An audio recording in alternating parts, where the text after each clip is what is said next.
सकती है और ऑर्गेनिक एसिड से भी ले सकती है आपका। क्लियर हुआ स्टेप? फिर इसके बाद हम रेस्पिरेशन को 2 टाइप्स में डिवाइड कर सकते हैं। 2 टाइप से आपका रेस्पिरेशन हो सकता है। एक होता है आपका प्रोटोप्लाज्मिक रेस्पिरेशन और एक होता है आपका फ्लोटिंग रेस्पिरेशन। प्रोटोप्लाज्मिक एंड एक होता है आपका फ्लोटिंग रेस्पिरेशन। प्रोटोप्लाज्मिक रेस्पिरेशन वो रेस्पिरेशन होता है जिसमें हम प्रोटोप्लाज्म में से कोई चीज उठाते हैं एंड उसको ब्रेक डाउन कराते हैं, उसको ऑक्सीडेशन कराते हैं। P4 प्रोटोप्लाज्म, P4 प्रोटीन, याद रखना प्रोटीन का ब्रेक डाउन कराते हैं।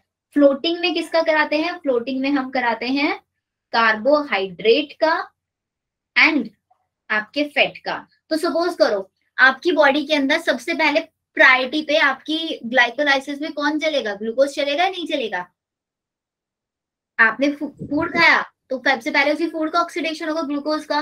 लेकिन अगर आपने फूड नहीं खाया तो आपकी बॉडी के अंदर ग्लाइकोलाइसिस आपके फैट का होगा या प्रोटीन का होगा? किसका होगा? मैम फैट का। फैट का होगा। तो इसका मतलब मैं बोल सकती हूँ कि कार्बोहाइड्रेट को मैं फर्स्ट प्रायोरिटी पे मानूंगी, फैट को कौन सी प्रायोरिटी दिया हमने? सेकेंड प्रायोरिटी, और प्रोटीन को थर्ड प्रायोरिटी पे हमने माना। ये चीज आपको याद रखना है यहाँ पे। चलो इतना हुआ। अभी जरा एक बार एनसीईआरटी देख लो आपका। एनसीईआरटी ने मैम लास्ट स्लाइड दिखा दीजिए एक बारी। बैक स्लाइड एक बार एनसीईआरटी पढ़ लो, उसके बाद दिखाती हूँ। मैंने बहुत सारी स्लाइड्स आगे कर दिया है अभी। तो अभी यहाँ पे तो बहुत नॉर्मल सी चीजें लिखी हुई हैं, इसको छोड़ो। ये देखो, हर एक लिविंग ऑर्गेनिज्म को एनर्जी की रिक्वायरमेंट होती है अपनी डेली लाइफ एक्टिविटीज के लिए, चाहे उनको किसी फूड को एब्जॉर्ब करना हो, ट्रांसपोर्ट करना हो, मूवमेंट हो, रिप्रोडक्शन हो या फिर ब्रीथिंग ही क्यों ना हो। हर एक प्रोसेस में उनको एनर्जी की रिक्वायरमेंट होगी। Where does all this energy comes from? अब द क्वेश्चन अराइजेस कि सारी एनर्जी कहाँ से आएगी? ऑब्वियसली सारी एनर्जी वहीं से आएगी जो हम फूड खा रहे हैं, उस फूड का ऑक्सीडेशन होगा और उस ऑक्सीडेशन से हम लोगों को एनर्जी मिलने वाली है। फिर बात आती है कि इस एनर्जी को हम कैसे यूटिलाइज करेंगे। क्या सभी फूड में कार्बोहाइड्रेट, विटामिन हो गया, फैट हो गया, प्रोटीन हो गया, क्या सबके अंदर सेम अमाउंट में एनर्जी होती है? क्या प्लांट्स भी कुछ फूड खाते हैं तब उनको एनर्जी मिलती है? Where do plants get their energy from? Plants की एनर्जी कहाँ से आती है? माइक्रो ऑर्गेनिजम्स को एनर्जी कहाँ से मिलती है? क्या माइक्रो ऑर्गेनिजम्स भी किसी टाइप का फूड खाते हैं? ये सारे क्वेश्चंस है जो हमारे माइंड में आते हैं नॉर्मली केस में। अब इन्हीं कुछ क्वेश्चंस का हम लोगों को आंसर मिलेगा। कैसे आंसर मिलेगा? ये देखो, सबसे पहले आता है कि फोटोसिंथेसिस में होते हैं कुछ रेस्पिरेटरी सबस्ट्रेट। कौन रेस्पिरेटरी सबस्ट्रेट किसको हम बोलेंगे? जो रेस्पिरेशन के प्रोसेस में सबस्ट्रेट ऑक्सीडाइज हो रहा होगा। जिस सब्सटेंस का ऑक्सीडेशन कराएंगे वही तो रेस्पिरेटरी सबस्ट्रेट माना जाएगा। रेस्पिरेटरी सबस्ट्रेट मैंने आपको बता दिया 4 टाइप के। कार्बोहाइड्रेट हो सकता है, प्रोटीन हो सकता है, फैट हो सकता है और ऑर्गेनिक एसिड हो सकता है। ठीक है। अब प्रोसेस आता है कि where is the breakdown of complex molecule to yield energy take place in the cytoplasm and in the mitochondria. Only also only in eukaryotes the breaking down of C bond of, ये जो eukaryote और prokaryote वाला है, ये अभी difference आपको लिखवाऊंगी मैं कि प्रोकैरियोट में कौन सा प्रोसेस कहाँ होता है, यूकैरियोट में कौन सा प्रोसेस कहाँ पे होता है। Breaking down of carbon carbon bond of complex compound through oxidation within the cell leading to release of considerable amount of energy is called respiration. ये एग्जैक्टली रेस्पिरेशन की डेफिनेशन है। यहाँ पे हम कार्बन कार्बन बॉन्ड को break कराते हैं। तो कैसा प्रोसेस है? कैटाबॉलिज्म, एनाबॉलिज्म, भी बताया था। कैटाबॉलिज्म और विद इन द सेल्स चलता है। एक एक लाइन आपको अच्छे से रीड करना है बच्चों एनसीईआरटी का, बिकॉज सारे स्टेटमेंट क्वेश्चंस यहीं से बनने वाले हैं। The compounds that are oxidise उसको हम बोलेंगे रेस्पिरेटरी सबस्ट्रेट। यूजुअली सबसे पहले किसको हम ऑक्सीडाइज कराते हैं? कार्बोहाइड्रेट को ऑक्सीडाइज कराते हैं एनर्जी रिलीज कराने के लिए। सेकेंड नंबर पे किसको रिलीज कराते हैं, किसको ऑक्सीडाइज कराते हैं? फैट को। और थर्ड नंबर पे हम कराते हैं प्रोटीन को। और इवन ऑर्गेनिक एसिड्स को भी हम ऑक्सीडाइज कराते हैं, जो कि मैंने आपको लिखवाया। ऑर्गेनिक एसिड्स को भी हम रेस्पिरेटरी सबस्ट्रेट के जैसे यूज कर सकते हैं। In some plants under certain conditions, different different conditions में वो होगा। During oxidation within a cell all the energy contained in respiratory substrate is not released free into the cell। अब इस लाइन का मतलब ये है कि आपने सपोज करो कार्बोहाइड्रेट को ब्रेक कराया, कार्बोहाइड्रेट को ब्रेक करा के जो भी एनर्जी निकलेगी वो ये नहीं कि साइटोप्लाज्म में अनइवनली डिस्ट्रीब्यूटेड रहेगी, कि ऐसे ही कहीं भी एनर्जी, बस एनर्जी बनाए जा रहे हो और उसको साइटोप्लाज्म के अंदर ऐसे ही रखे जा रहे हो। उस एनर्जी को आपको एक करेंसी की फॉर्म में स्टोर करना पड़ेगा। एनर्जी करेंसी क्या होती है? एटीपी। एटीपी होता है। तो जो भी एनर्जी आपको मिलेगी, इस लाइन का मतलब समझना, all the energy contained in the respiratory substrate के अंदर जितनी भी एनर्जी है वो सारी की सारी फ्री फॉर्म में रिलीज नहीं होती, ना ही एक सिंगल स्टेप में रिलीज होती, जिसको हमने बोला एक मल्टी स्टेप प्रोसेस होगा। ये सिंगल स्टेप में भी नहीं होगी, फ्रीली भी रिलीज नहीं होगी। कैसे रिलीज होती है? एक सीरीज में रिलीज होती है ये, और स्लो स्टेप वाइज रिएक्शन होता है, जिसको कौन कंट्रोल करता है? एंजाइम, जो कि अभी मैंने आपको लिखवाया, एंजाइम कंट्रोल ये प्रोसेस हमारा होता है। और किस फॉर्म में एनर्जी रिलीज होगी? मैम कौन सा एंजाइम होते हैं मैम? एंजाइम के नाम? बेटा एंजाइम्स के नाम अभी जब हम लोगों ने ग्लाइकोलाइसिस लास्ट क्लास में पढ़ा तो उसमें पढ़े थे ना, बहुत सारे एंजाइम, आइसोमरेज हो गया, आइनोलेज हो गया, वो सारे एंजाइम्स है यहाँ पे। Okay ma'am. ठीक है, तो ये हुआ। Hence, it is important to understand that the energy released by oxidation in respiration is not used directly.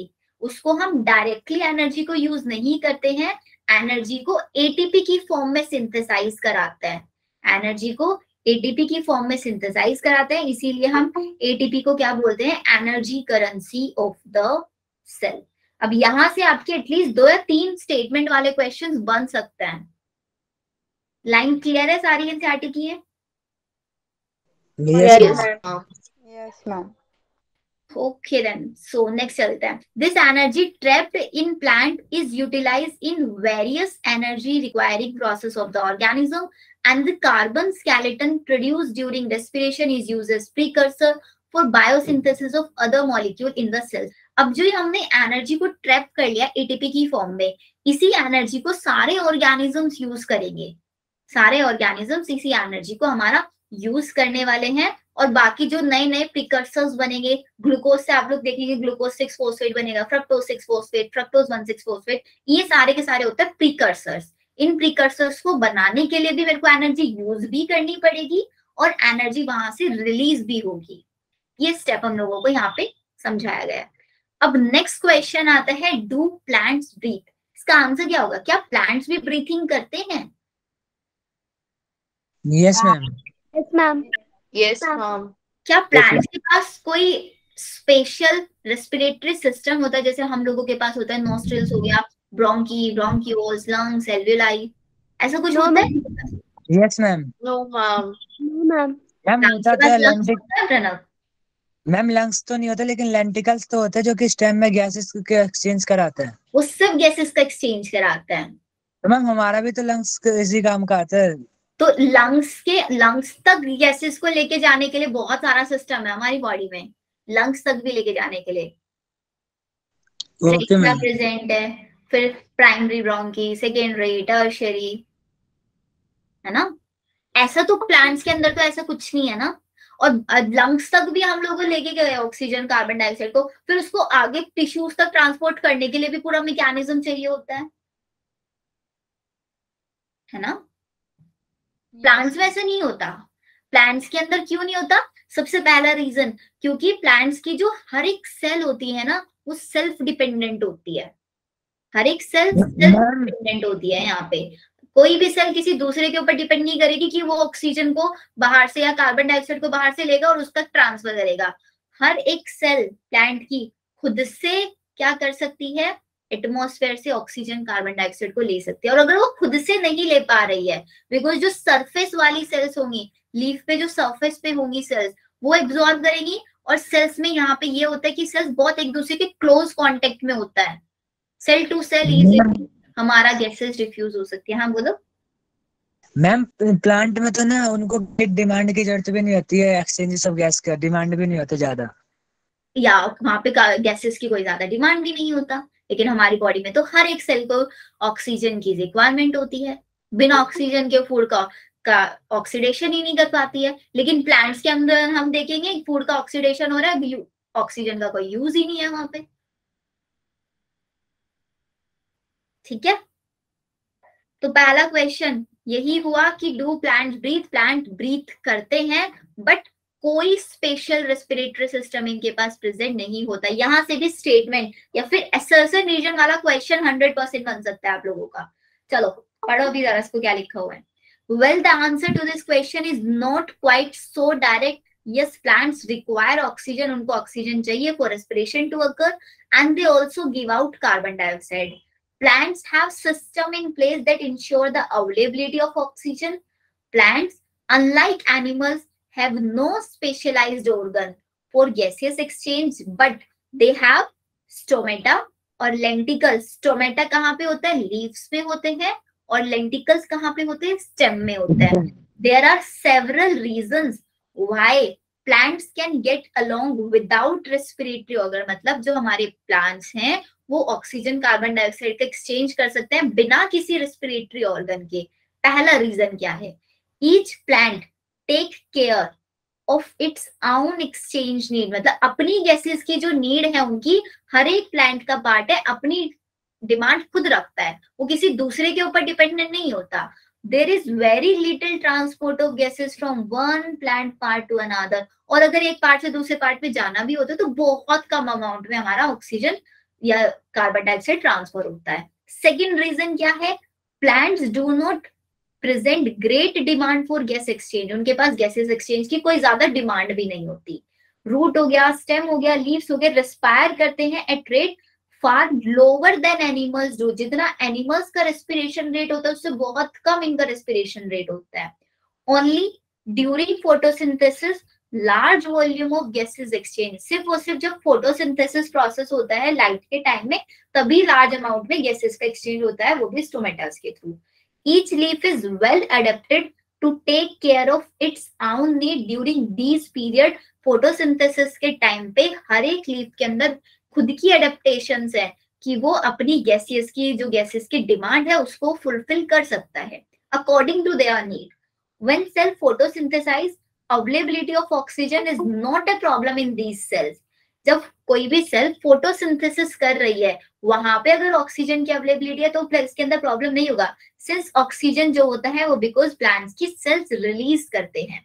Third reason क्या है? डिस्टेंस जो है हमारा, that gases must diffuse even in large bulky plants is not great.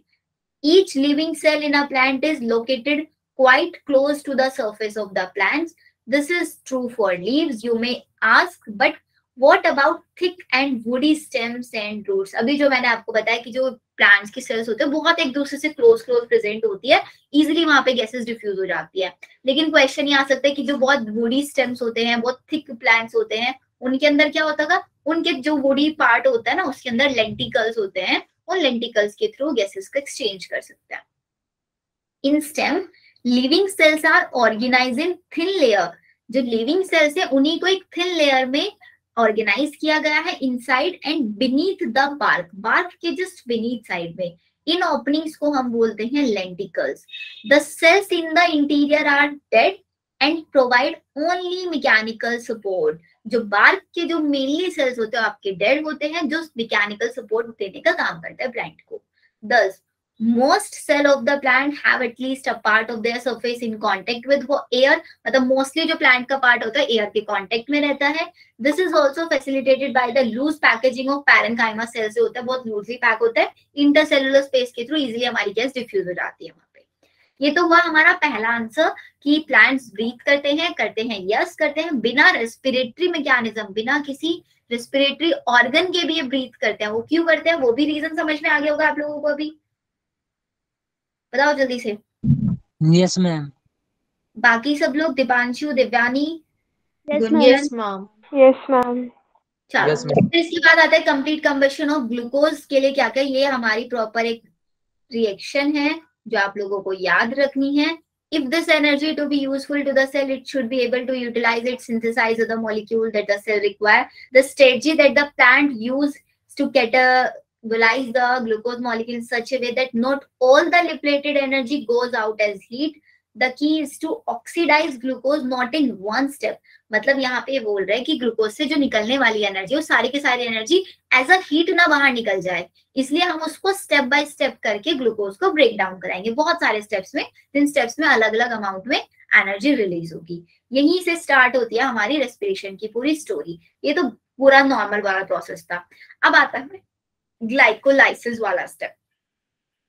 चलो देखो, अब glycolysis में मेरे को कौन बताएगा, मैंने आप लोगों को क्या क्या समझा दिया था, एक एक करके पढ़ेंगे फिर से। एनसीईआरटी की लाइंस को नोट डाउन करते रहेंगे एंड अपने नोट्स आप लोग एनसीईआरटी बेस्ड बनाने वाले हो। सबसे पहली चीज, ग्लाइकोलाइसिस प्रोसेस को ही हम ईएमटी पाथवे भी बोलते हैं। ये क्लियर है? Yes, ma'am. What is the full form of EMP? EMP ma'am Embden Meyerhof Parnas, Embden Meyerhof Meyerhof Parnas, PURNAS, PARNAS Parnas. ठीक है, ये ईएमपी पाथवे होता है। अब इसके अंदर क्या होता है, सिर्फ और सिर्फ कार्बोहाइड्रेट का ऑक्सीडेशन होता है। यहाँ पे हम लोग कार्बोहाइड्रेट का ऑक्सीडेशन कराते हैं। एंड एक इंपॉर्टेंट चीज इसके बारे में हम ये पढ़ते हैं कि एक यूनिवर्सल प्रोसेस होता है। यूनिवर्सल प्रोसेस अगर मैं इसको बोल रही हूँ तो क्या समझ रहे हो आप? मेरी बॉडी में भी ग्लाइकोलाइसिस सेम ही चल रहा होगा, आपकी बॉडी में भी, और कोई दूसरा एनिमल है, कोई प्लांट है, कोई बैक्टीरिया है, कोई प्रोकैरियोट यूकैरियोट, कुछ भी ले लो आप, हर किसी की बॉडी के अंदर ग्लाइकोलाइसिस सेम वे में चलता है। यह है समझ में? एंड नेक्स्ट क्वेश्चन आता है, क्या ग्लाइकोलाइसिस के अंदर कोई ऑक्सीजन का यूज हम कर रहे हैं? Is there any use of oxygen? तो अगर यहाँ पे ऑक्सीजन का यूज नहीं है तो ये एरोबिक कंडीशन में भी हो सकता है, एनारोबिक में भी हो सकता है। Yes, ma'am. Yes, ma'am. लिख लो इसको, अकर इन बोथ, दोनों कंडीशंस में हो सकता है, एरोबिक में भी और एनारोबिक कंडीशन में भी। और ग्लाइकोलाइसिस के अंदर हम क्या कराते हैं, ग्लूकोज का ऑक्सीडेशन कराते हैं। क्या ऑक्सीडेशन कराते हैं? पार्शियल ऑक्सीडेशन कराते हैं। अब देखो यहाँ पे क्वेश्चन कैसे पूछे जाते हैं, यहाँ पे हम लोगों को मतलब एनसीईआरटी हम लोगों को पढ़ा देती है ग्लूकोज से हम लोगों को पायरुविक एसिड बनाना है। अब ग्लूकोज से पायरुविक एसिड बनाना है, कितने एटीपी यूज होंगे, कितने एनएडीपीएस यूज करेंगे, वो हम लोग याद कर लेते हैं। लेकिन अब एनसीईआरटी मतलब नीट में क्वेश्चन ऐसा आता है कि ग्लूकोज की जगह अगर मेरे को सुक्रोज दे दिया जाए तो मैं कैसे मैकेनिज्म कराऊंगी? क्या ग्लाइकोलाइसिस में सुक्रोज का भी यूज हो सकता है? क्या वो सुक्रोज को भी ब्रेक डाउन करा सकता है? सुक्रोज की जगह चलो सपोज करो फ्रक्टोज अगर मैंने ले लिया, क्या फ्रक्टोज का भी हो सकता है? क्या फ्रक्टोज में भी कितनी अमाउंट ऑफ एनर्जी रिलीज होगी? क्या बता सकते हो? ऐसे क्वेश्चंस आएंगे आज। उस केस में फ्रक्टोज का तो सेम ही होता है ना, तो हो सकता है।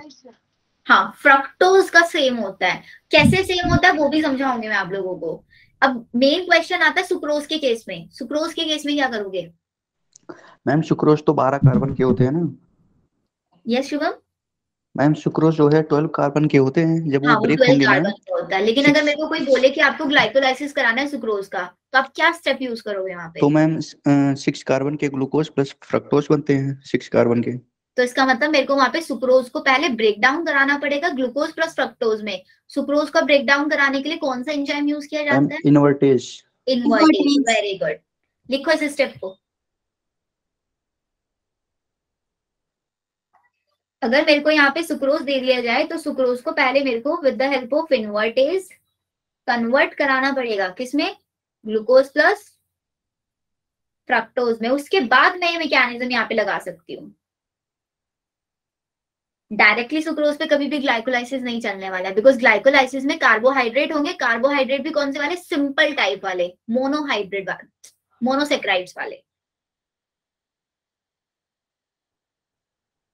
एंड ग्लाइकोलाइसिस पे एक और क्वेश्चन ये भी बनता है, ग्लाइकोलाइसिस कैसा वर्ड होता है? ऐसा वर्ड है, ये ग्रीक वर्ड है। ग्लाइको, ग्लाइको का मतलब होता है ग्लूकोज, लाइसिस मतलब break down.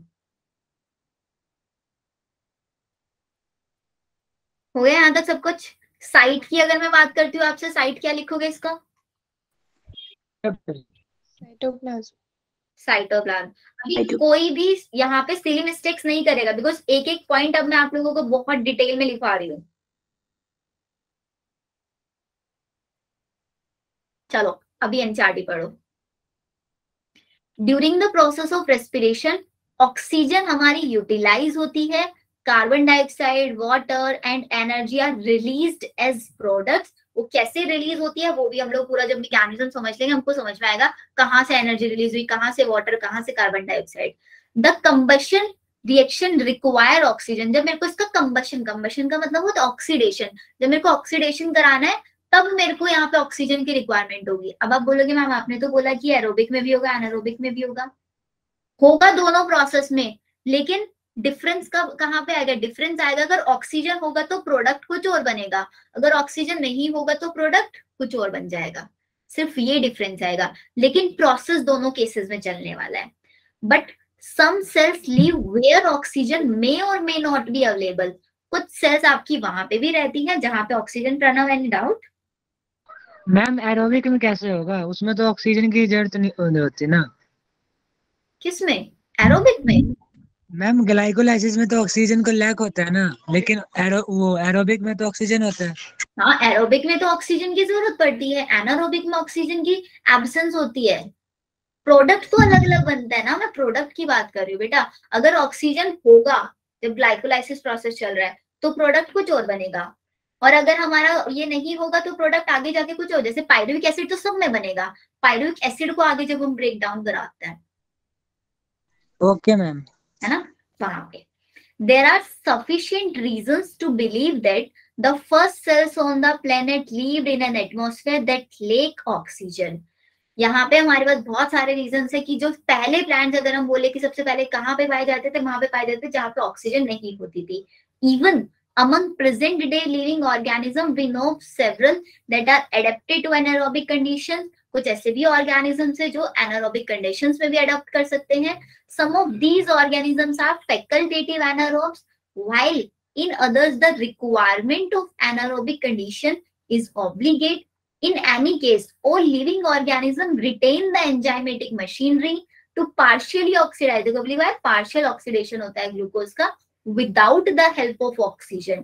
This breakdown of glucose से सिर्फ पायरुविक एसिड तक जो प्रोसेस बन रहा है उसमें ऑक्सीजन का कोई यूज नहीं है, लेकिन आगे पायरुविक एसिड का जब हम ब्रेकडाउन कराएंगे वहां पे ऑक्सीजन अफेक्ट करेगा।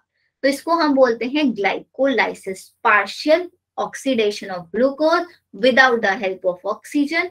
कहाँ पे? ग्लूकोज को पायरुविक एसिड में कन्वर्ट कराना, साइटोप्लाज्म के अंदर। This process known as glycolysis. Clear है यहाँ तक सबको? Yes ma'am. बाकी सब लोग? Yes, ma'am. Yes, ma'am.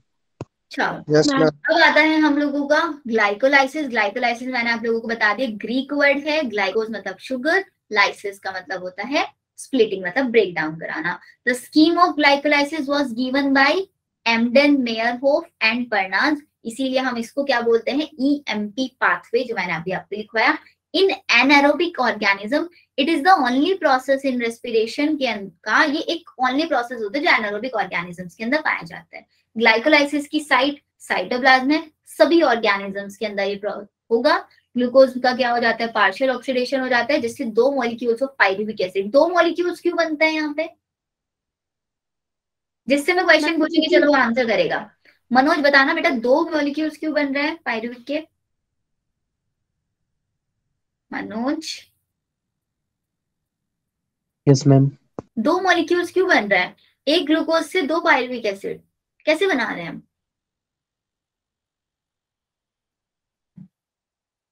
Ma'am break होने पर। हाँ, ब्रेक तो करा रहे हैं, लेकिन दो मॉलिक्यूल ऑफ पायरुविक एसिड कैसे? ग्लूकोज का फॉर्मूला क्या होता है? Ma'am C6H12O6। मनोज से पूछा है ना, बताओ मनोज। हम C6H12O6। चलो C6H12O6। अब मेरे को इसको ब्रेक डाउन करा के पायरुविक एसिड बन रहा है। तो पायरुविक एसिड यहाँ पे बोल रहे हैं दो मॉलिक्यूल्स बन रहे हैं, तो ये मेरे पास कितने कार्बन का है?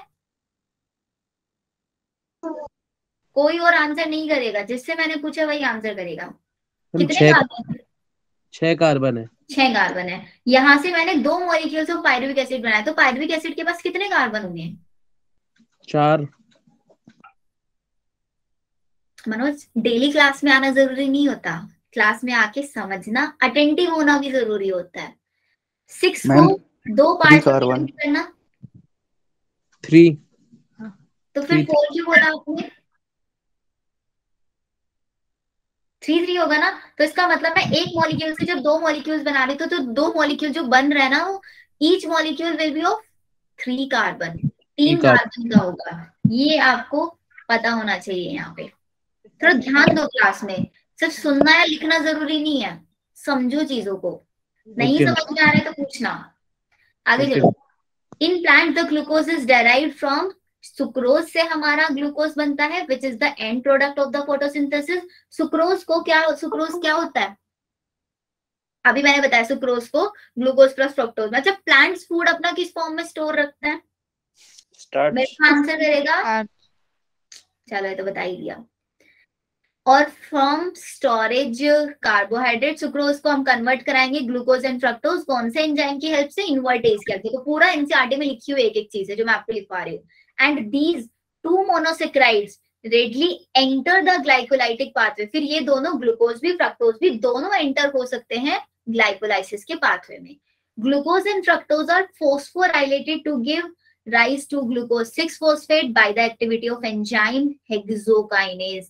अब आता है हम लोगों का यहाँ पे ग्लाइकोलाइसिस का मैकेनिज्म।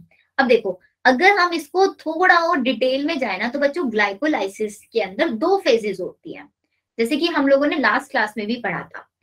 एक फेज तो वो फेज थी जिसमें मेरे को एनर्जी यूज करनी पड़ रही थी, एटीपी का यूज हो रहा था। एक फेज वो था, मतलब फेज का मतलब कुछ स्टेप्स मेरे पास ऐसे थे जिसमें मुझे एनर्जी मिल रही थी, एनर्जी फॉर्मेशन हो रहा था या नहीं? तो इसको मैं 2 पार्ट्स में यहाँ पे डिवाइड कर रही हूँ। एक हो गया मेरे पास एनर्जी कंज्यूमिंग फेज, और एक हो गया मेरे पास जहां पे मेरे को एनर्जी ऑब्टेनिंग फेज।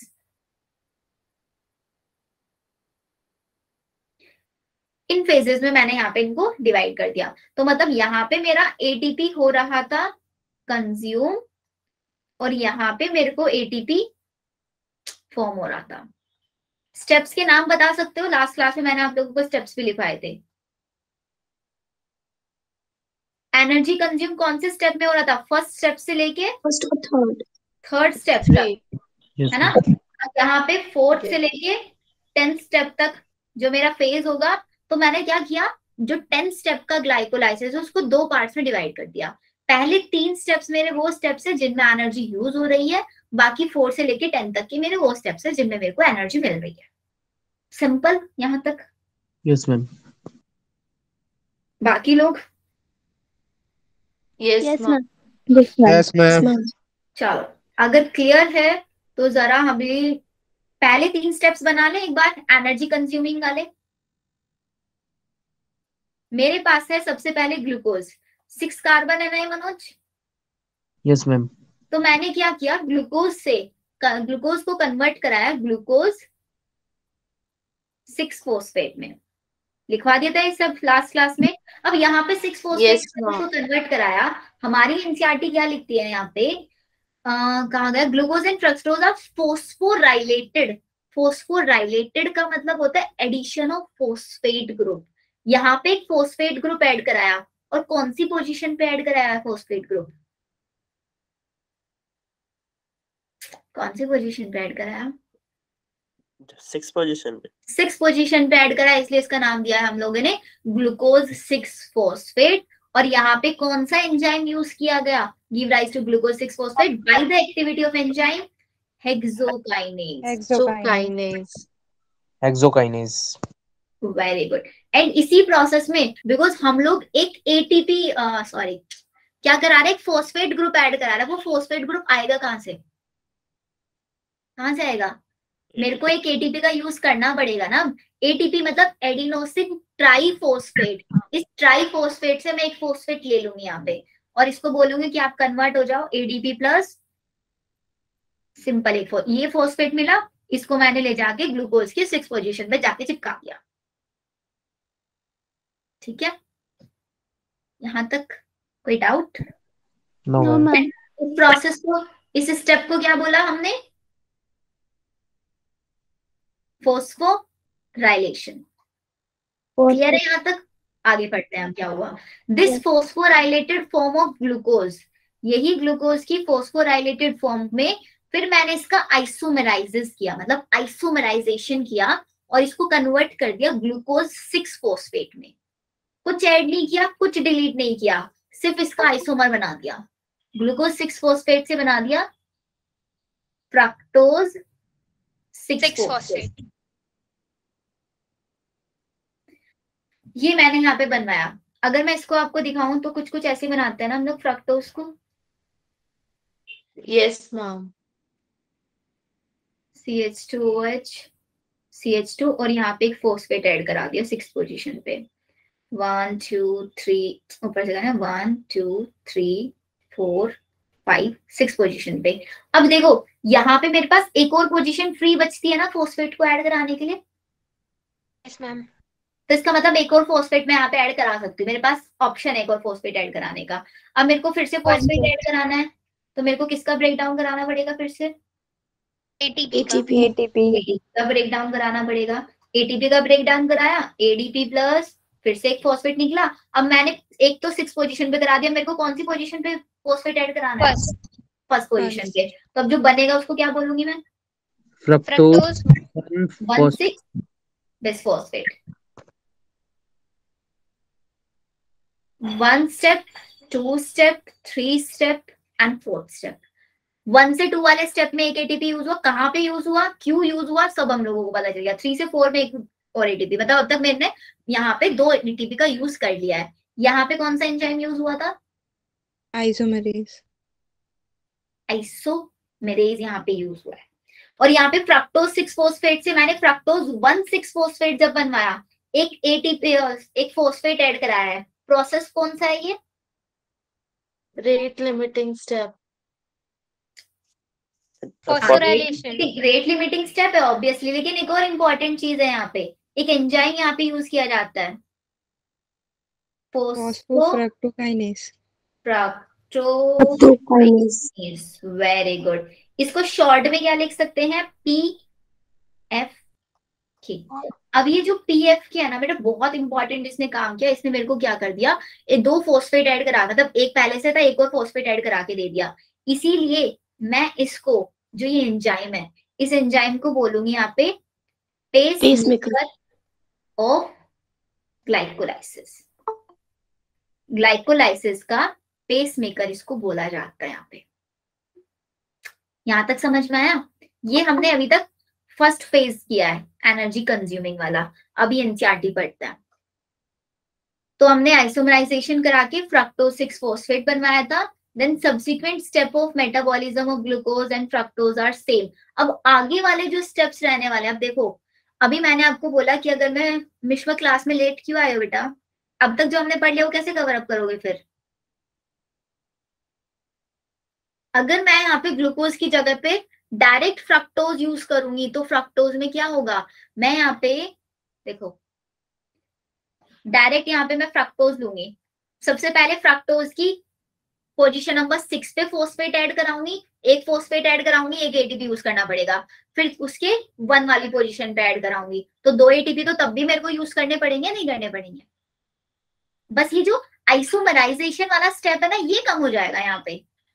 पहले मेरे को फ्रक्टोज 6 फॉस्फेट में कन्वर्ट करना पड़ेगा, फ्रक्टोज 6 को फिर फ्रक्टोज 1,6 बिस फॉस्फेट में। आगे वाले सारे स्टेप सेम रहेंगे, चाहे आप ग्लूकोज ले लो चाहे आप फ्रक्टोज ले लो, सेम स्टेप्स में एनर्जी सेम, जहां पे वाटर निकल रहा है, जहां पे एनएडीपी, सब कुछ सेम रहने वाला है।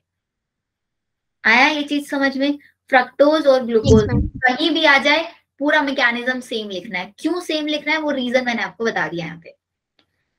तो वही हमारी एनसीईआरटी लिखती है कि आगे के जितने भी स्टेप्स है, फ्रक्टोज ले लो या ग्लूकोज ले लो, सारे स्टेप सेम रहने वाले हैं। आपको ये स्टेप सारे डायग्राम में दिखाए भी उन्होंने। In glycolysis a chain of 10 reactions, 10 reactions होती है, मतलब 10 स्टेप प्रोसेस है जिसमें अलग अलग एंजाइम्स हमारे इन्वॉल्व है, टेक प्लेस टू प्रोड्यूस, क्या प्रोड्यूस करेंगे, ग्लूकोज से पायरुवेट या फिर पायरुविक एसिड बनाएंगे। While studying the step of glycolysis, glycolysis की जब मैं स्टेप पढ़ूंगी, please note the steps at which utilisation और सिंथेसिस ऑफ एटीपी और NADPH plus H positive take place. मतलब आप जब ग्लाइकोलाइसिस पढ़ोगे, एनसीईआरटी आपको कह रही है कि आपको याद रखना पड़ेगा कि किस स्टेप में आपने एटीपी को यूटिलाइज किया है, किस स्टेप में आपने एटीपी को बनाया है। ये स्टेप्स आपको पता होने चाहिए। सिंपल यहां तक? Yes ma'am. चलो, और इम्पोर्टेंट चीज आती है जो हमारी एनसीईआरटी ने जो ग्लाइकोलाइसिस दिया उसमें भी लिखा हुआ है। यहाँ पे कुछ स्टेप्स होते हैं जो रिवर्सिबल होते हैं और कुछ स्टेप्स होते हैं जो इरिवर्सिबल होते हैं, वो भी हम लोगों को याद रखना पड़ता है। अब रिवर्सिबल और इरिवर्सिबल कैसे याद रखोगे? जो मेरा फर्स्ट स्टेप है, पहले वाला स्टेप वो होता है इरिवर्सिबल, सेकेंड वाला जो स्टेप होता है वो होता है रिवर्सिबल। रिवर्सिबल, ठीक है। अब इसको कैसे लिखोगे? इसको ना आप शॉर्ट में लिख लो यहाँ पे, इरिवर्सिबल। इरिवर्सिबल समझते हो ना, जिस स्टेप को मैं वापस से रिवर्ट नहीं कर सकती हूँ। एक बार प्रोडक्ट बन गया तो प्रोडक्ट ही रहेगा, वो वापस से रिएक्टेंट या सबस्ट्रेट में कन्वर्ट नहीं होगा। कौन कौन से इरिवर्सिबल होते हैं? फर्स्ट स्टेप मेरा, थर्ड स्टेप और 10th स्टेप। 10th step. और रिवर्सिबल कौन कौन से होंगे? रेस्ट जितने भी बच गए। Second and other. लिख लेना सबको, सारे लिख दो यहाँ पे। सेकंड हो गया, फोर्थ हो गया, fifth, sixth, seventh, 8th, 9th, सारे स्टेप्स मेरे क्या होते हैं? रिवर्सिबल होते हैं। ये चीज समझ में आया अब आपको? Yes ma'am. चलो, एक और क्वेश्चन है जो प्रीवियस ईयर्स में आया हुआ था इस पीएफके को लेके। क्या क्वेश्चन था इस पीएफके को लेके? इसके ये क्वेश्चन था कि सपोज करो मेरा जो साइटोप्लाज्म है उसमें हाई एटीपीज है, मतलब एटीपी का जो अमाउंट है बहुत ज्यादा है, तो क्या ये पीएफके अपना काम करेगा यहाँ पे? क्या ग्लाइकोलाइसिस प्रोसेस होगा उस टाइम पे? सेम वो जैसे मैं लैक्टोपेरोन पढ़ाती थी ना कि लैक्टोज होगा तो बीटा ग्लैक्टोसाइडोज बनेगा या नहीं बनेगा, उस टाइप वाला कंसेप्ट लगाओ। अगर मेरे पास साइटोप्लाज्म में ऑलरेडी बहुत सारे एटीपी हैं तो क्या जरूरत है मेरे को ग्लूकोज का यहाँ पे ब्रेक डाउन कराने की? Yes ma'am. सिंपल है। तो अगर आपसे कोई पूछे कि अगर मेरे पास हाई अमाउंट ऑफ एटीपी है तो क्या फॉस्फोफ्रक्टोकाइनेज फ्रक्टोज 6 फॉस्फेट से फ्रक्टोज 1,6 मेरे को बना के देगा? नहीं बना के देगा। नो। तो बस वही आप लोग यहाँ पे लिख सकते हो। चलो, इतना हुआ। बाकी अभी देखो एनसीईआरटी क्या कहती है। ATP is utilise at 2 step, 2 steps में एटीपी यूटिलाइज हो। कौन कौन से हो हम लोगों ने देख लिया। First in the conversion of glucose into glucose 6 phosphate. अब बच्चों क्वेश्चन देखो कैसे आएगा नीट में, ये तो आप लोगों को याद रहेगा कि एटीपी यूज हुआ कौन से स्टेप में? फर्स्ट और थर्ड स्टेप में। लेकिन उस फर्स्ट और थर्ड स्टेप के भी आपको बोलेंगे कि इसमें बन क्या रहा था, तो सारे स्टेप्स याद होने जरूरी है। इसलिए बच्चे यहाँ पे क्या सोचते हैं कि सिर्फ इतना याद रखे कौन से स्टेप में एटीपी यूज हो रहा है, कौन से स्टेप में एटीपी बन रहा है, लेकिन ये आप लोगों को प्रोडक्ट्स भी याद रखने जरूरी होंगे क्योंकि प्रोडक्ट पे भी क्वेश्चंस आए हुए हैं। तो पहला एटीपी मेरा कहाँ पे यूज हुआ? जब मैंने ग्लूकोज से ग्लूकोज 6 फॉस्फेट बनाया। सेकेंड एटीपी मेरा कब यूज हुआ? जब मैंने फ्रक्टोज 6 फॉस्फेट से फ्रक्टोज 1,6 बिस फॉस्फेट बनाया। ये देखो, ये हमारी लाइन है जहां से हमारा एक क्वेश्चन बहुत अच्छे से बन सकता है। नेक्स्ट आया, अब आता है कि इस फ्रक्टोज 1,6 बिस फॉस्फेट को आगे मेरे को स्प्लिट कराना है। आगे मैं स्प्लिटिंग कराऊंगी तो आगे वाले मेरे प्रोसेस कौन से वाले हैं? एनर्जी एक्सट्रैक्शन वाले स्टेप्स हैं या नहीं है? Yes ma'am. तो अब हम लोगों को एनर्जी एक्सट्रैक्शन वाले स्टेप्स लिखने हैं। तो चलो जरा एनर्जी एक्सट्रैक्शन वाले लिखते हैं। इसको मैं ऐसे रिवर्सिबल रिवर्सिबल रिमूव कर दिया यहाँ पे। अब मेरे पास बना क्या? Fructose 1,6 bis phosphate. जल्दी जल्दी करेंगे इसको बिकॉज ये पहले करा चुकी हूँ।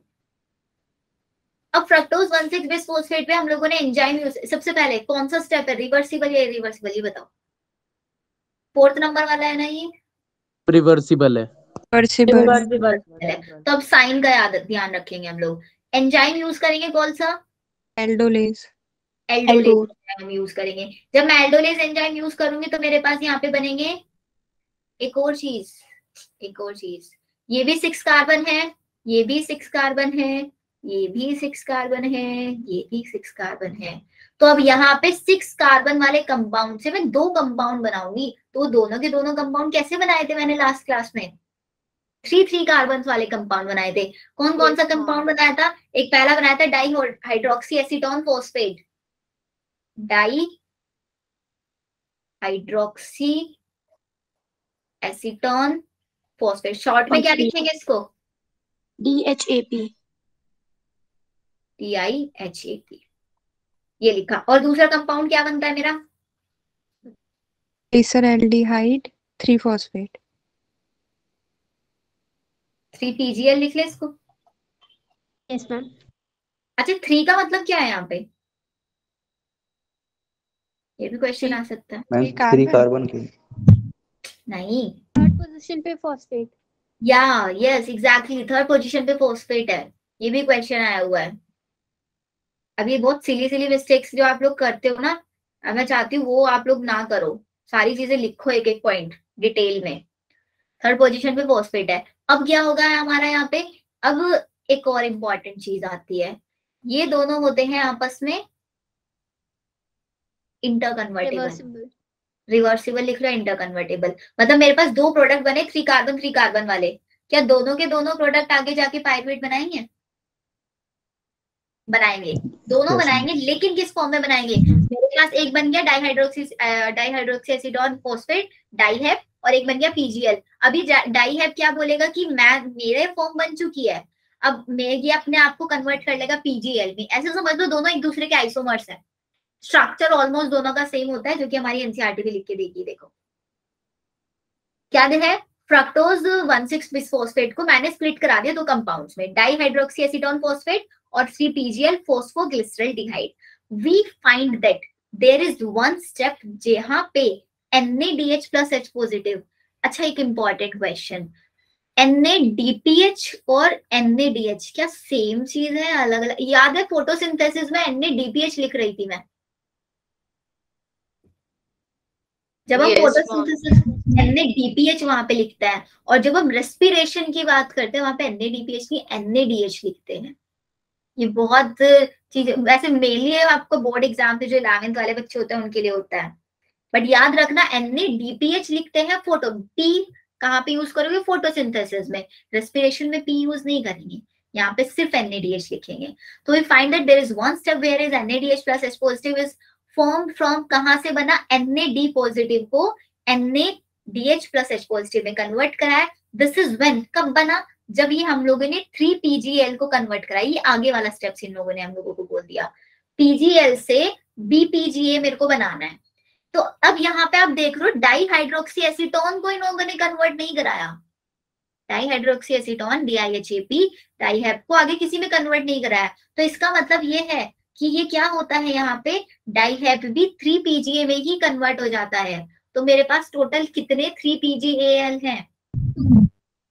दो मॉलिक्यूल्स है 3PGAL के, दो मॉलिक्यूल्स मेरे पास 3PGAL के बन चुके हैं। और इस 3PGAL से अब क्या बनेगा आगे? क्या बनाया इन्होंने यहाँ पे? BPGA, और आगे 3 लिखा। 3 का मतलब है थर्ड पोजीशन पे प्रेजेंट है। आया इतना समझ में? 3PPGA बनाया इन लोगों ने। और इसमें क्या किया इन्होंने? NAD पॉजिटिव से, इसको भी लिखो, NAD पॉजिटिव से क्या बनाया? NADH प्लस H पॉजिटिव बनाया। ये तो सिर्फ PGL बनाएगा, मेरे पास दो मॉलिक्यूल्स है, तो इसका मतलब यहाँ पे दो NAD पॉजिटिव लगे और उससे दो NADH प्लस H पॉजिटिव बने। क्लियर हुआ है step? Yes ma'am. Yes, ma'am. चलो, इतना क्लियर हुआ हम लोगों का। इस ये हुआ हमारा PGAL से कन्वर्ट करा दिया हम लोगों ने इसको 1,3 बिस। अभी हम लोगों ने इसको सिर्फ BPGA में कन्वर्ट कराया है। 3-फॉस्फोग्लिसराइड हमारा बन गया, उससे हम लोगों ने इसको कन्वर्ट कराया। हाँ, 1,3 BPGA, 2 redox equivalents are removed. अब ये एक और इम्पोर्टेंट प्रोसेस आ गया हमारा। 2 redox equivalents are removed in the form of 2 hydrogen ion from PGL and transferred to a molecule of NADP positive। यहां से बच्चों क्वेश्चन बनता है, अब इसको कैसे लिखोगे देख लो। पहले मेरे को ये प्रोसेस बताओ, ये प्रोसेस कौन सा हो रहा है यहाँ पे? Na पॉजिटिव से NaDH बन रहा है प्लस H पॉजिटिव बन रहा है। कौन सा प्रोसेस है?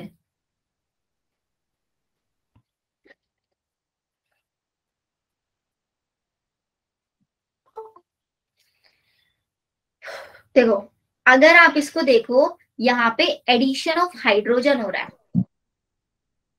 NaDH के अंदर एक H पॉजिटिव ऐड करा रहे हैं, तो मतलब रिडक्शन भी हो रहा है। और जब आप इसको 3PgL को BPGA में कन्वर्ट कराओगे तो यहाँ पे एक ऑक्सीडेशन प्रोसेस भी होता है, और जहाँ पे रिडक्शन और ऑक्सीडेशन दोनों होता है उस स्टेप को क्या बोलते हैं? Redox reaction. तो इसीलिए हम लोगों को यहाँ पे यूज करने पड़ते हैं रिडॉक्स इक्विवेलेंट्स। इसीलिए रिडॉक्स इक्विवेलेंट यहाँ पे टर्म यूज किया। और रिडॉक्स इक्विवेलेंट रिमूव किस फॉर्म में होते हैं? H पॉजिटिव की फॉर्म में।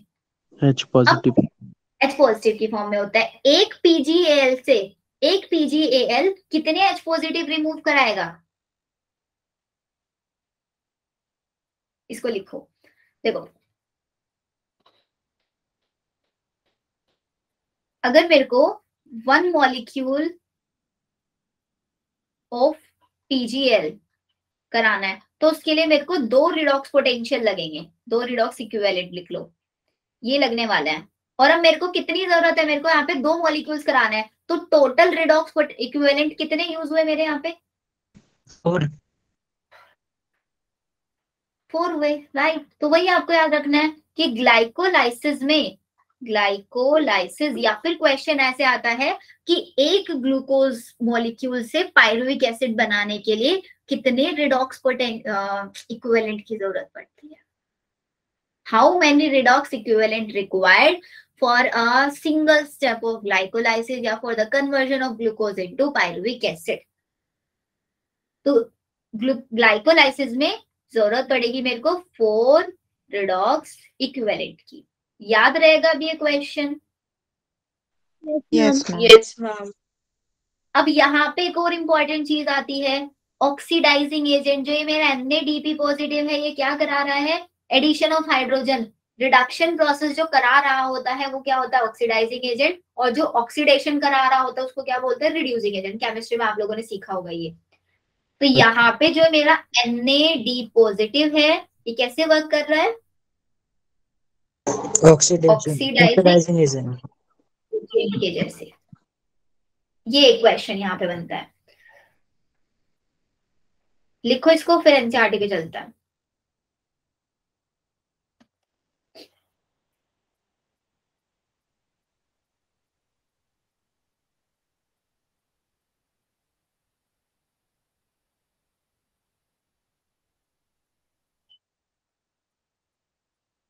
हो गया?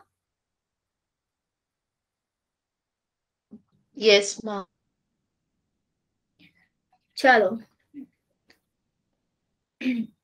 तो इतना हम लोगों ने कर लिया अपना रिडॉक्स पोटेंशियल वाला। So 2 redox potential are removed in the from PgL। 2 redox potential remove होते हैं फ्रॉम PgL एंड ट्रांसफर कहाँ पे हुआ? NAD पॉजिटिव से, तभी उसके अंदर 2 H पॉजिटिव ऐड हुए और NaDH प्लस H पॉजिटिव हमारा यहाँ पे बना। PgAl oxidise with inorganic phosphate to get converted into BPGA। मतलब PgL का हम लोगों ने यहाँ पे ऑक्सीडाइज करा दिया, एक उसके अंदर फोस्फेट ऐड कराया, बस एक फोस्फेट ऐड कराया, उसको BPGA में कन्वर्ट कर। BPGA का मतलब क्या होता है समझते हो? ट्रायोस बिसफॉस्फेट, या फिर इसको फॉस्फोग्लिसरल्डिहाइड की फॉर्म में पढ़ लेना, ठीक है? द कन्वर्जन ऑफ BPGA, फिर आगे कन्वर्ट कराएंगे वो वाला स्टेप। यहां तक तो क्लियर है ना? BPGA तक बना जो। Yes, ma'am. अब मेरे पास क्या बन चुका है? 3BPGA बन चुका है। अब इस 3BPGA को आगे कन्वर्ट कराया मैंने 3PGA में, फिर 3PGA से बनेगा 2PGA, 2PGA से बनेगा मेरे पास 2PEP पेप, और फिर पेप से डायरेक्ट बन जाएगा पायरुविक एसिड। ये सारे स्टेप्स मैंने लिख दिए जो आप लोगों को लास्ट क्लासेस में कराए थे। अभी एक एक स्टेप करके एनसीईआरटी के अकॉर्डिंग इनको हाईलाइट कर लेते हैं। BPGA को PGA में कन्वर्ट कराया, पहले 3PGA में। 3PGA का मतलब 3rd नंबर पे फोस्फेट ग्रुप है ना? Is also energy yielding process. ये एनर्जी यील्डिंग प्रोसेस है। जब 3 BPGA से 3 PGA मैंने बनाया, एनर्जी यील्डिंग मतलब एनर्जी गेन बना रहा बन रही है। यहाँ पे 3 BPGA से PGA बना, तो इसका मतलब मैंने यहाँ पे 2 ADP प्लस 2 इनऑर्गेनिक फॉस्फेट्स लिए और उनको ऐड करा के ATP बना दी। कितने ATP बने? 2 ATP। 2 ATP मैं लिख रही हूँ, दोनों मॉलिक्यूल्स को कंसीडर करके लिख रही हूँ। अब मैं यहाँ पे दोनों मॉलिक्यूल्स का इक्विवेलेंट ले रही हूँ, इसीलिए मैंने यहाँ पे 2 NADH लिखा था और यहाँ पे 2 ATP लिख रही हूँ। फिर इसके बाद 2 PGA से जब मैंने क्या बनाया, पेप बनाया, फिर पेप से जब मैं पाइरुविक एसिड बनाऊंगी, वहां पे भी मेरे पास क्या निकलेंगे? 2 ATP निकलेंगे। अभी बताना टोटल कितने ATP का गेन हुआ? 2 ATP यहाँ पे गेन हुआ, 2 ATP यहाँ पे गेन हुए, 4 ATP, और 2 ATP मैंने पहले फेज में यूज कर लिए थे, तो नेट गेन कितना आया? 2 ATP आया। ये याद रखना है आप लोगों को। तो यहाँ तक हो गया। The energy by the formation of मेरे को यहाँ पे मिल चुका। अनदर एक्सरसाइज ड्यूरिंग एसिड में जब भी मेरे को ATP मिला। Can you then how many ATP molecules are directly synthesise? ये देखो डायरेक्ट ATP थे, वो NADPH की फॉर्म में बन रहा है, जिनको मैं ETS में लेके जाऊंगी एंड में ETS मेरे को कन्वर्ट करके देगा वो एनर्जी में। In this pathway from 1 glucose molecule. Pyruvic acid की प्रोडक्ट होता है ग्लाइकोलाइसिस का। अब क्वेश्चन आ जाएगा, what is the key product of glycolysis? लिख सकते हो, पाइरुविक एसिड होगा। What is the metabolic fate of pyruvate का? क्या मेटाबॉलिक फेट है? This depends on the cellular need. Cellular need पे डिपेंड करेगा मेरे पाइरुवेट का क्या फेट होगा। There are 3 major ways in which different cells handle pyruvic acid produced by glycolysis: lactic acid fermentation, alcoholic and aerobic respiration. अब ये वाला कैसे लिखोगे? ऐसे टेबल बना के लिखो। अब मेरे पास बना पाइरुविक एसिड। अब इस पाइरुविक एसिड को सेल कैसे हैंडल करने वाला है, मतलब इसको आगे कैसे कन्वर्ट कराएगा जो ग्लाइकोलाइसिस में बना। इसके अंदर अब मेरे को 3 स्टेप्स पढ़ना है। एक तो होगा मेरा एरोबिक वाला, जो नॉर्मल स्टेप्स हम लोगों ने पढ़ा था लास्ट क्लास में, वो था हमारा एरोबिक वाला। एक स्टेप मैंने आप लोगों को फर्मेंटेशन वाला बताया था, एक लैक्टिक एसिड वाला बताया था। तो ये हुआ मेरा एल्कोहलिक वाला, जहां पे हम लोगों ने इथेनॉल बनवाया था। तो एक ये हमारा लिखती है एनसीईआरटी एल्कोहलिक फर्मेंटेशन, और एक होता है हमारा लैक्टिक एसिड फर्मेंटेशन। तो ये 3 स्टेप्स हैं। तीनों स्टेप्स में डिपेंड करेगा कि मेरा सेल किस टाइप का है, उसी वे में हमारा सेल इस चीज को हैंडल करने वाला है। Fermentation take place under anaerobic condition in many prokaryotes and unicellular eukaryotes. यहीं पे लिखना कौन से वाला जो हमारे फर्मेंटेशन है, ये दोनों स्टेप्स हमारे कहाँ पे होंगे? प्रोकैरियोट्स के अंदर होंगे, या फिर यूनिसेलुलर यूकैरियोट्स पे भी आपके पाए जाएंगे। ये चीज आप लिखो। For the complete oxidation of glucose. अब ग्लूकोज का अगर मेरे को कंप्लीट ऑक्सीडेशन कराना होगा, तो कंप्लीट ऑक्सीडेशन में तो मेरे को एंड में क्या मिलने वाला है? CO2 + H2O मिलने वाला है। जहां पे एरोबिक रेस्पिरेशन में हम लोग क्रेब्स साइकिल पढ़ने वाले हैं कि कैसे इसका कंप्लीट ऑक्सीडेशन होगा, जिसको हम एरोबिक रेस्पिरेशन बोलेंगे, जिसको हमें ऑक्सीजन की सप्लाई चाहिएगी। अब देखो पाइरुविक एसिड तक तो बन जाएगा, कोई भी कंडीशन हो, कैसी भी कंडीशन हो। आवाज आ रही है बच्चों मेरी? Yes, ma'am. Yes, ma'am. Yes, ma'am. क्यों क्लास में बोला ना? तो अगर ऑक्सीजन होगी तो एरोबिक रेस्पिरेशन हो जाएगा, और अगर ऑक्सीजन नहीं हुई या ऑक्सीजन की एब्सेंस हुआ, लैक हुआ, तो तब मेरे पास एल्कोहलिक फर्मेंटेशन या फिर लैक्टिक एसिड फर्मेंटेशन प्रोसेस हो जाएगा। सिंपल है। अब हम स्टार्ट करते हैं एल्कोहलिक फर्मेंटेशन से कि एल्कोहलिक फर्मेंटेशन कैसे चलता है। ये आया हमारा फर्मेंटेशन वाला स्टेप, यहाँ पे हम लोगों ने पहले से ही पढ़ रखा है। चलो मैं नीचे बता देती हूँ यहीं पे, बट नोट्स बच्चों अपने प्लीज अच्छे से बना लेना इसके। Alcoholic fermentation. अब एल्कोहलिक फर्मेंटेशन हम लोगों को कराना है। ग्लाइकोलाइसिस मैं करा चुकी हूँ पूरा, 3 स्टेप्स में होता है। पहला ग्लाइकोलाइसिस कराएंगे, फिर डिकार्बोक्सिलेशन कराएंगे, फिर रिडक्शन कराएंगे। ग्लाइकोलाइसिस करा के मैंने यहाँ पे पाइरुविक एसिड बना लिया है। अब इस पाइरुविक एसिड को मैं क्या करूंगी? इसको कन्वर्ट कराएंगे। किसमें कन्वर्ट कराएंगे? पायरुविक एसिड का फॉर्मूला पता है ना, CH3COCOOH। इसको मेरे से इसको कन्वर्ट कराना है और कन्वर्ट करा के बनाया CH3CHO प्लस 2CO2। ये CH3CHO क्या होता है? ऑर्गेनिक पढ़ रहे हो ना आप लोग उसमें, केमिस्ट्री में। केमिस्ट्री में। ये तो मैंने यहाँ पे क्या ना CO2 निकाला, तो ये CO2 कहाँ से निकाला? ये वाला CO2 ये वाला CO2 निकाला तो क्या बचा? CH3CHO बन गया, एसिटाल्डिहाइड। अब क्वेश्चन आता है यहाँ पे नीट में इसके एंजाइम के ऊपर, कौन सा एंजाइम यहाँ पे यूज करते हैं? डी कार्बोक्सिलेशन करा रहे हैं, तो डी कार्बोक्सिलेज एंजाइम यूज करेंगे। कौन सा? पायरुविक डी कार्बोक्सिलेज यूज किया जाता है, और इसके लिए कोफैक्टर लगता है एंजाइम के लिए, मैग्नीशियम +2 आयन। अब एनसीईआरटी को देख लो क्या कहता है एनसीईआरटी। फर्मेंटेशन जनरली जैसे ईस्ट में हो सकता है, incomplete oxidation of glucose is achieve during anaerobic condition by set of reaction, जहां पे हम पायरुविक को कन्वर्ट कराएंगे CO2 प्लस, अभी इसको इथेनॉल में कन्वर्ट कराएंगे, अभी एसिटाल्डिहाइड बना है सिर्फ। एंजाइम कौन सा यूज हुआ? Pyruvic acid D carboxylase. Alcohol dehydrogenase कहाँ पे यूज होगा उसको भी लिख लो चलो पहले। अब मेरे पास जो बच्चों ये एसिटाल्डिहाइड बन चुका है ना, इस एसिटाल्डिहाइड का मैं कराऊंगी आगे रिडक्शन। यहां पे लिख लो रिडक्शन ऑफ एसिटाल्डिहाइड। कैसे एसिटाल्डिहाइड का रिडक्शन हुआ यहाँ पे? एसिटाल्डिहाइड का फॉर्मूला CH3CHO। कितने मॉलिक्यूल होंगे मेरे पास एसिटाल्डिहाइड के बच्चों? 2 पायरुविक एसिड थे या नहीं थे?